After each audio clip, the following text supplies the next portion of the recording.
Praise the Lord. प्रभु परमेश्वर का धन्यवाद हो।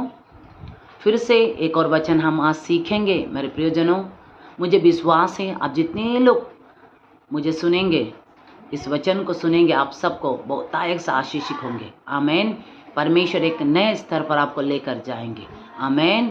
परमेश्वर का सामर्थ्य आप पर और उतरेंगे, क्योंकि परमेश्वर के वचन हम केवल सुनकर ज्ञान इक्विप करने के लिए नहीं मेरे प्रियजनों, ये वचन ये है कि हम इसे सुनने के बाद इसके अनुसार हम जीवन को चलें, इसे हम अमल करें, इसे हम पालन करें। आमीन। सुबह जब मैं प्रार्थना में थी, प्रार्थना के बाद जब मैंने वचन पढ़ा तो ये वचन परमेश्वर ने मुझे दिखाया। इस वचन के द्वारा प्रभु ने मुझे बातचीत की। आमीन। और इसके द्वारा मुझे विश्वास है आप सबसे भी बात करेंगे। आमीन। हालेलुया। तो इसलिए आइए हम देखेंगे मैथ्यू चैप्टर 26 वर्स 41। यहाँ पर लिखा है, जागते रहो और प्रार्थना करते रहो कि तुम परीक्षा में ना पड़ो।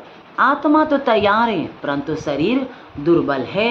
आमीन। हालेलुया। यहाँ पर कहता है कि जागते रहो और प्रार्थना करते रहो कि तुम परीक्षा में ना पड़ो। आमीन। हालेलुया। मेरे प्रियजनों, यहाँ पर यीशु हमें नहीं सिखा रहे कि परीक्षा नहीं आने के लिए प्रार्थना करो, ऐसा नहीं। परीक्षा तो जब तक हम इस संसार में आएगा, लेकिन यीशु सिखा रहे हमें कि परीक्षा हमारे जीवन में आएंगे, लेकिन उस परीक्षा में हम नहीं गिर जाना है। आमीन। वो परीक्षा तो जब तक हम इस दुनिया में जीवित है, सारे मसीह भाई बहनों सुने, मुझे सुनने वाले, हम और आपके जीवन में परीक्षाएं, समस्याएं, दुख, तकलीफ, बहुत से बातें हमारे जीवन में आएंगे। ऐसा कुछ नहीं कि नहीं आएगा, ऐसा नहीं।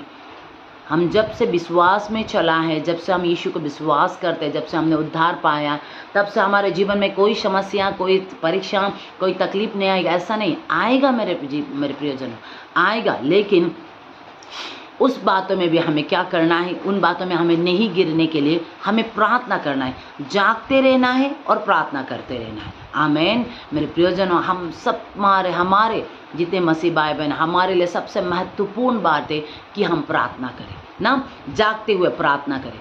जागते हुए प्रार्थना करना मीन, बहुत से लोग नींद में प्रार्थना करते हैं, ऐसे ही बुरबुरा कर सो जाते हैं, ऐसे ही बुरबुरा कर जीते हैं। लेकिन हमें कहता है होश में होकर, आमीन, जो हमने बोला है उसके अनुसार से हम चलेंगे, निर्णय के साथ हमें प्रार्थना करना चाहिए। आमीन। तो इसीलिए जब भी आप और मेरे जीवन में समस्याएं तो आएंगे, लेकिन वो समस्या में हम नहीं गिरने के लिए हमें पहले से ही प्रार्थना में जागने के लिए प्रभु सिखाते हैं। आमीन। हालेलुया। समस्या थल जाने के लिए नहीं बोल रहे कि समस्या तो आएंगे, लेकिन समस्या में आप नहीं गिरने के लिए प्रार्थना करो, ऐसा हमें सिखा रहे। आमीन। यीशु के जीवन में भी समस्याएं आ रही थी। जब उसे पकड़ने का समय आ रहा था, जब उसे क्रूस पर चढ़ाने का समय आ रहा था, वो प्रार्थना किया, बोला हो सके तो ये कटोरा मुझसे टल जाए, परंतु मेरी इच्छा नहीं आपकी इच्छा। 3 बार उसने बोला, मेरी इच्छा नहीं परंतु तेरी इच्छा। आमीन। देखिए, तब यीशु के प्रार्थना को हम देखें। यीशु ने प्रार्थना किया, हो सके तो ये कटोरा मुझसे हट जाए, परंतु मेरी इच्छा नहीं आपकी इच्छा पूरी हो। आमीन। यीशु ने जब ऐसा प्रार्थना किया, देखो, प्रार्थना ने हालातों को नहीं बदला, लेकिन यीशु को बदल दिया। आमीन। हम यहाँ से देख सकते हैं ना, प्रार्थना ने यीशु को ही बदल दिया। इसी तरह से मेरे प्रियजनों, जब हम जागते हुए प्रार्थना करेंगे तो हमें बदल देंगे। आमीन। हम बदल जाएंगे। हालात समस्या आएंगे, लेकिन उन हालातों में, समस्याओं में यीशु ने जैसे हिम्मत के साथ, मजबूती के साथ खड़ा होकर पिता की इच्छा को पूरा किया, हम भी ऐसे ही पूरे करने वाले बनेंगे। आमीन। क्योंकि यीशु जब क्रूस पर गया, क्रूस पर चढ़ जाने के बाद उसे क्या क्रूस पर चढ़ा, लेकिन यीशु ने क्रूस पर खड़ा होकर क्या बोला, पिता इन्हें क्षमा करिए, नहीं जानकर ये काम कर रहे। हालेलुया। आमीन। यीशु बोले कि पिता ये नहीं जानने के कारण इस काम को कर रहा है। तो इसीलिए यीशु को क्रूस पर, यीशु प्रार्थना किया तो क्रूस पर नहीं गया, ऐसा नहीं, क्योंकि यीशु मालूम है अभी मेरे लिए आने वाला समय बहुत ही तकलीफ समय होगा, बहुत ही दर्दनाक समय होगा। तो इसीलिए वो प्रार्थना कर रहा था। तो प्रार्थना किया तो यीशु क्या है, यीशु ही बदल गया। वो आराम से क्रूस पर जा सका ना, आराम से। पहले तो उसके लिए मन व्याकुल हो गया था ना, उसका मन पूरा व्याकुल हो गया था, लेकिन व्याकुल होने के साथ साथ उसने क्या किया, चुपचाप नहीं बैठा। उस चिंता में, उस दुख में वो पड़ा नहीं रहा, अरे ऐसा होगा, क्या होगा, अभी क्या होगा, ऐसा बोलकर वो नहीं बैठा। हम लोग का जीवन में कुछ समस्या, कुछ दुख आने से हम लोग क्या बोलते हैं, अभी क्या होगा क्या होगा बोल के हम चिंता में होते हैं, रोने लगते हैं, दुख में बच जाते हैं, शोक में बेच। नहीं मेरे प्रियजन, हमें ऐसे समय में और प्रार्थना करना चाहिए ताकि हम परीक्षा में ना पड़े। आमीन। यीशु ने यहाँ पर प्रार्थना किया तो यीशु बदल गया। देखिए वो आराम से क्रूस पर चढ़ सका, वो आराम से वो चेलों को बोल चलो अब उठो, समय आ गया। तो यीशु वहाँ पर आराम से पिता की हर इच्छा को वो पूरा करता गया। आज मेरे प्रियजन, हमें भी ऐसे ही प्रार्थना करना चाहिए। आमीन। हम देखते हैं यीशु मसीह जब 5,000 लोगों को खिलाना था, उनके हाथ में कुछ नहीं था, लेकिन 5 रोटी और 2 मछली था। उसने यीशु ने क्या किया, 5 रोटी और 2 मछली को उसने देकर अपने कमी गठी में प्रभु को धन्यवाद किया। आमीन। हमें वचन सिखाते हर हाल में परमेश्वर को धन्यवाद दो, हर बात में परमेश्वर को धन्यवाद दो। आमीन। यीशु ने क्या किया, कमी गठी में भी धन्यवाद दिया।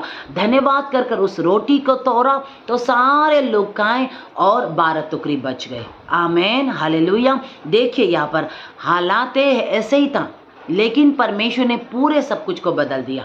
आमीन। हालेलुया।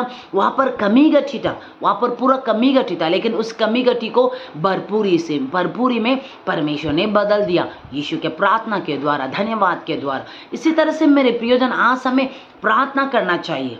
यीशु प्रार्थना किया तो वो आराम से क्रूस पर जा सका। हालात तो नहीं बदला था, लेकिन यीशु बदल गया। हन्ना के प्रार्थना को हम देखते हैं। हन्ना जब प्रार्थना से पहले उसके सौतन जब उसे सताती है, वो रोती है, बिलखती है, बहुत दुख होते, बहुत तकलीफ होती है, लेकिन जब वो प्रार्थना में बैठकर वहाँ से निकलते हैं, प्रार्थना से निकलने के बाद वो रोती नहीं, वो क्या है, पूरा आनंद से भर गया और खाना भी खाने लगे। प्रार्थना में नहीं आने से पहले हन्ना खाना भी नहीं खा सक रहे थे, दुख में थे ना, इतना दुख में थे, बिलख रहे थे, रो रहे थे, इतना शोक में डूब गए थे, पूरा टूट चुकी थी। लेकिन जब वो मंदिर में आकर प्रार्थना किया, प्रार्थना करने के बाद तो हालात ऐसे थे, तब तक बच्चा जन्म नहीं किया था, परंतु हन्ना बदल गई। आमीन। हालेलुया। इसी तरह मेरे प्रियजनों, हमें प्रार्थना में झुकना चाहिए। जब हम देखते हैं मूसा को जब मारा, उस स्थान में जो मारा कहता उस स्थान में मूसा को सारे मंडली बुरबुराने लगे कि पानी यहाँ का खारा है, पीने नहीं सकता। मूसा ने क्या प्रार्थना में झुक गया। परमेश्वर ये उसे बताया, परमेश्वर ने बताया कि एक पत्ता एक बताया, उस पत्ता को लेकर तुम उस पानी में डाल दो, और जब उस पानी में डाला तो वो पानी, खारा पानी मीठा बन गया। आमीन। हालेलुया। बदल दिया परमेश्वर ने। हालेलुया। लोग उस पानी, जो खारा पानी था, वो मीठा पानी बन गया। इसी तरह से मेरे प्रियजन, आज हमारे जीवन में हम प्रभु को दें, हम प्रार्थना करें, प्रार्थना में झुके। आमीन।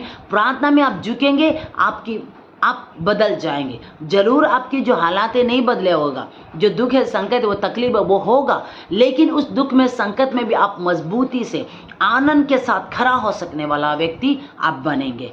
आमीन। हालेलुया। इसीलिए मेरे प्रियजनों, प्रार्थना में हमें प्रार्थना करते रहना चाहिए, क्योंकि परीक्षा तो हमारे जीवन में आएंगे, लेकिन हम प्रार्थना करेंगे तो उस परीक्षा में हम नहीं गिरेंगे। आमीन। तो इसीलिए हमारे जीवन के लिए सबसे महत्वपूर्ण एक बात है प्रार्थना। मसीह भाई बहनों, इसीलिए मुझे सुनने वाला हर एक जन प्रार्थना करते रहे, जैसा भी समस्या आए। अब समस्या आते समय में भी, समस्या ना होते समय भी, समय बहुत अच्छा रहते समय भी प्रार्थना करो ना। आपका हालात जैसे भी हो, प्रार्थना करो। आप प्रार्थना करेगा, आप परीक्षा में कभी नहीं गिरेंगे। प्रार्थना नहीं करेंगे, आप परीक्षा में गिर जाएंगे। आज बहुत से लोग व्यभिचार में, गंदे काम में, बुरे काम में, गलत कामों में, दुनिया के तौर तरीके में फिर से क्यों वापस चले जाते हैं, क्यों बैकस्लाइड हो जाते हैं, क्यों गिर जाते हैं? कारण यही है, प्रार्थना नहीं होने के कारण। लेकिन आपके जीवन में प्रार्थना होंगे, कभी आप नहीं गिरेंगे। आमीन। हालेलुया। प्रार्थना आपको ऐसा बदल देंगे कि आप मसीह के रूप में बनते जाएंगे। इस वचन के द्वारा प्रभु आप सबको बहुत आशीष करे। आमीन।